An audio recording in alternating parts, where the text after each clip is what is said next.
umunsi wacu wa kabiri mu kintu cyacu cya kabiri nk'iwacu mu ngo. Hari ukuntu tubayeho ugasanga ufite akazi cyangwa se muri famiye harimo akazi, abana bawe se cyangwa umugore wawe yesi, ugasanga nyine hari ukuntu nyine mubaye musanzwe. Rero nkatwe ushaka kugira ngo nk'ayo umusaza naribonye twakunze cyane, abantu badukurikira barakunze cyane, ushaka gusobanurira nibura nkawe mu buzima busanzwe, kuko tubona nk'umuntu ufite nk'impano cyane ubayeho ibijyanye n'impano zawe bigufasha iki mbese? Muri make badusobanurira.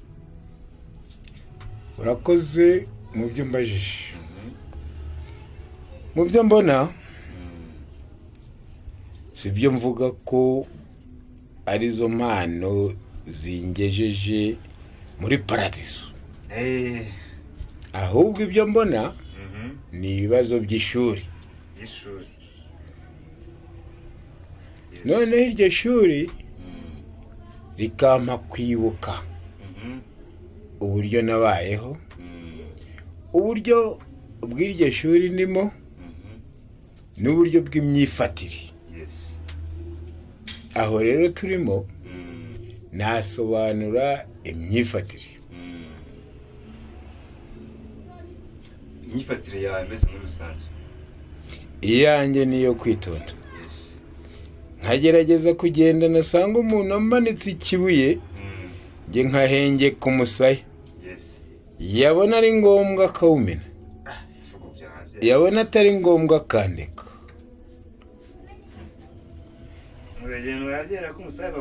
None se Yesu yavuze ngo iki?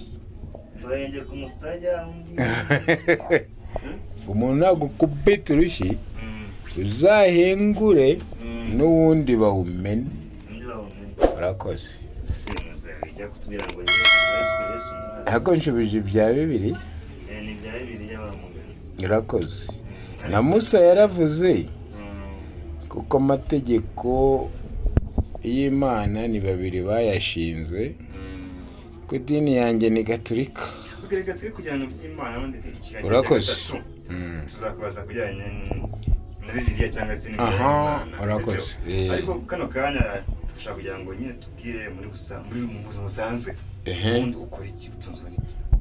Mu buzima busanzwe sinigeze mpinga, ariko narize. Tu connais le français et anglais? Oui. Qu'est-ce que le métier que tu dois faire maintenant? Je suis Uwimana Aloys. Uwimana Aloys. Tu peux faire quelque métier? N'igifaransa baragiciye kandi nanjye ndashaje. Aho tubyihanganire tujye mu Kinyarwanda. Umuntu wize ariko dushaka kugira ngo muri make tubwire ngo ubuzima busanzwe mbaho nakoze iki ngiki. Urakoze. Mu buzima busanzwe muri iki gihe cyangwa mu cy'ubusore bwawe? Ubwo mbere. Urakoze. Twasimbutse mu busoreke. Ubu mu buzima busanzwe iyo mpuye nawe uri umunyamutima mwiza urambaza bite mze, nkakubwira ni bibi. Ati kubera iki? Kubera njyewe ndashonje. Ariko bitari ugusabiriza, bisobanura ko nshonje nsonzeye ku nzira, ariko mfite urugendo rwaho igisorori wenda kiri, ariko sindagerayo nshobora guhirima ntakigezeho.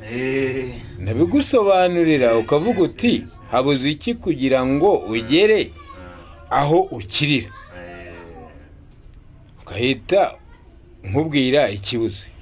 Niba ari igare ukarintegera, niba ari moto ukayintegera, niba ari akavatiri ukakantegera, nkagereyo nkagira amahoro. Urwo ni rwo rukundo.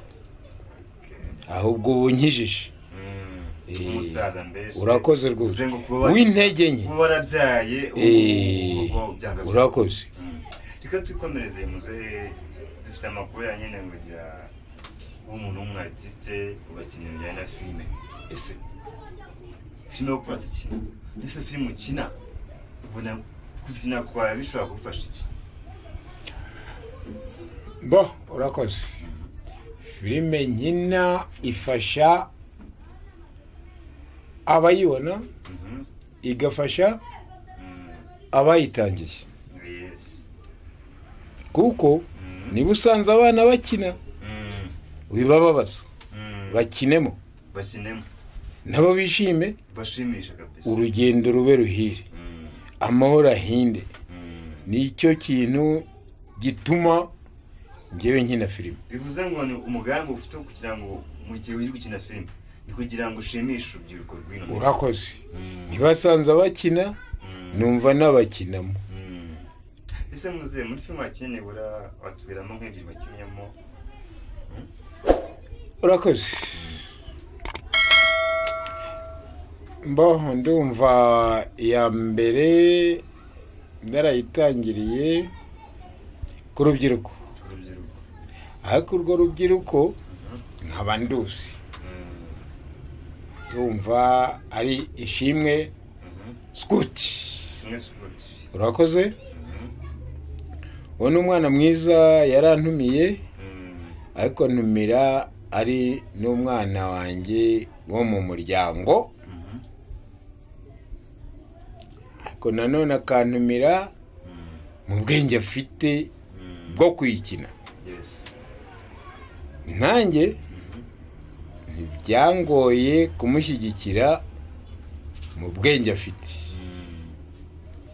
nahise nitabira ibitekerezo bye niyo mpamvu nagiye gukina filime yo kwa Ishimwe Skuti urakoze filime se wabuze ukuntu yitwa ku buryo ushobora guhura abantu bagukurikiye bakazayireba nabo ukuntu wakinnye umeze n'ukuntu wagitinze urakoze ahubwo ikintangaza ariko n'ikintangaza ahubwo kira afeni no kuntangaza kuko aho nkandagiye barambona turi wa musaza wakinnye filime nkanababwira ko mumbeshyira ariko nkaba mbizirikana kuko nabigiyemo yes ari umusaza bajya bakunda kukugereranya nawe musa itwara kimwe yitwa Nkundabanyanga Jean Paul ukunda gukina yitwa Ndabazi umusaza uramuzi urakoze kuko ngiye nangiye ngenda mu nzira burya abanyarwanda twese dufitanye isano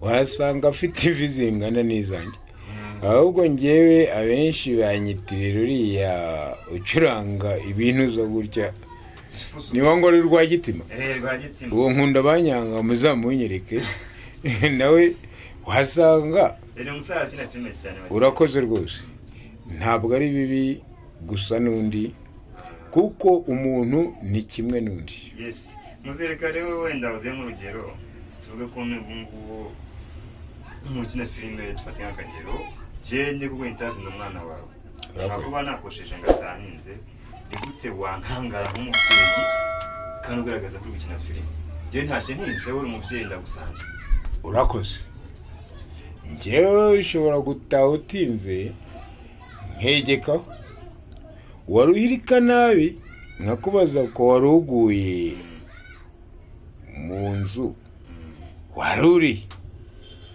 ukansobanurira hako waruhirika uko wishakiye njye nshobora kuzirika akagozi mu nzu noneho bwacya nakwakiriye kugira ngo udasohoka yes ndabyumvye ngo yese nk'amagambo ukavuga ati wenda dinji kugeza ugiye kwisomera nk'akaji kawe rihona ariko ka energy amagambo ushaka gukoresha nk'umubyeyi ukankangara ariko ndi mu nzu yes ese wakwinjira harangaye cyangwa wakwinjira ukomanga wenda nkuguyeho nyine urakoze wangwaho utehegetse cyangwa urakomanga cyangwa urasunika yes nakomanze cyangwa se nkuguyeho mise sunika urakoze icyo gihe ngomba kwegura umutwe nkakubabarira kuko nawe ufite ibyo uhunze kugira ngo nk'umuntu wakinye filime ugaragaze wenda nk'umuntu uri gukina filime amagambo ushaka guhita ukoresha kubera ko yabaje amungiraho njye nahita mwakira neza yangwa mu gatuza tugire nk'urugero dutse nk'abakinnyi tugire nk'urugero ngiye nk'umunyamakuru n'ahageze urakoze muguyeho urugero sanze yicaye gutya nyine ku muryango amagambo ushaka kutumbwira ankanga nk'umwana hajya gusaba imbabazi tuje gukora nk'akantu basa nkaho ari nk'agaseni wakinyemo kuvuta nkandaye nakubaza ngo tuje kubika nyine byagitinge urugero twagiye tubikore nk'urugero ngiye ndinjiye nahageze ako nk'ugeze ahazi kandi ugasanga uwuzi njye nakwakira ariko inama babikore nyine nk'umuntu uri gukora mwakire urakoze mwana wanjye ngize amahirwe yo kukubona uratashya amahoro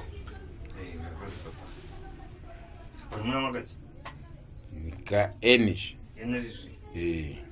ntabwo uzagutera umutima umutima ni ugutekereza umutima ni umutwe none se ubu wari uri yewe se izi saha wari uri n'abapesitunga turi mu rungano reka mwe murashana ese ungenza nicane n'abahanga mu rugo none se kuki utaje ngo umbwire kuri butinde nkinge papa nta telefone ugira nese unaye kuguhamagara nakwandikira kuri WhatsApp wagombaga kuza mu rugo ukambwira uti ndagiye ndagaruka saa 9 navuye ku ishuri ntinze mpita nicara kuri hepfuriya mwana Isiyaka turaganira urakoze ubutaha ntuzongere kana gana ukarajya nyongerera mwongerema kahise ngenda kora kari mvuye ku ishuri papa nawe ugize amahirwe kuko kansanganye ibyo mwamaze nibyo byinshi papa yibanguriye agafanta ihangane uretse tumaraka tujyana aho wari uri noneho nitugasangayo ndakakugurira ni ukuvuga ngo ihangane nushaka ukamare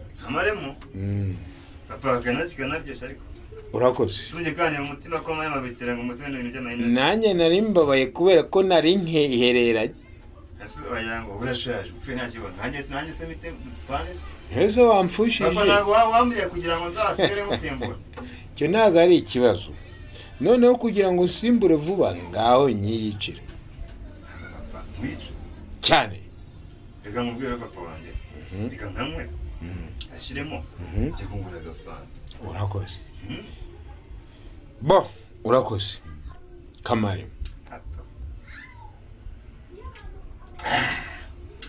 yes ahangaha twagira ngo tubwire umugero by'abakinaga kuko tubonye ko ubishoboye kabisa mu musasa ariko mwino minsi yawe ngezweho gukina amafilime twagira ngo nibura utubwire muri make wenda wowe wazikinye mu gihe gitoya nk'abantu ubona bakina filime batandukanye ubona bafite izihe ntego cyangwa neza bageza kuki bo ngiye kubasubiza byihuse njye mbona filime yigisha njye mbona filime ari nka bibiliya kuko isomye bibiliya uhita ugusha aho uri na filime irigisha ntikwiye gucika ahubwo ukwiye kubaho kugira ngo yigishe rwose mu bumwe bw'abariho no mu byigishwa byose ikintu kiriho ni igitekerezo gutekereza ikibaho n'ikizaza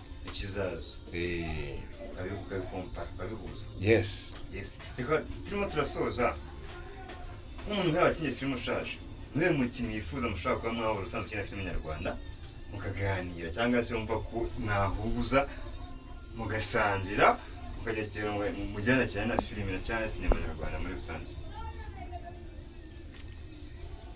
urakoze umitishijemo mu bintu ntakunze kugendamo cyane bo mu byerekeranye na filime n'uwo twita Ishimwe Skuti mu buryo yanyandikishijemo njye muri filime nitwa Akoti yes nyine ni irya filime ntabwo rigoye niba rigoye Akoti nanjye sinabashije gusobanuza uko ryitwa cyane cyangwa se ibisiguzo ariko kubera ubwenge yifitiye niko yanyise muri filime noneho mu banyamakuru nabo ndumva ari ubwa kabiri sinzi ni ubwa kabiri mvugiye ku banyamakuru. Filime nabwo nayikinanye ne Akoti. Ubwo rero reka twere gutinda amagambo ye turi gusoza. Yes, ubundi ari kugira inama abantu bakurikiye. Wenda abagira inama bagana ikindi kibazo kubagira ikiganiro kubutatse bajya tuzakora ikiganiro kijyanye n'ibokamana. Ko abantu bakiya barasenga cyane bagasenga za ryangombe bagashenga iki ariko hariho God Jesus. Urakoze. Ngiye ubwanye njya kuvuka navutse 32 ntabwo ryangombe nyizi. Ikindi nta n'amadini menshi nzi uretse Kiliziya Gatolika.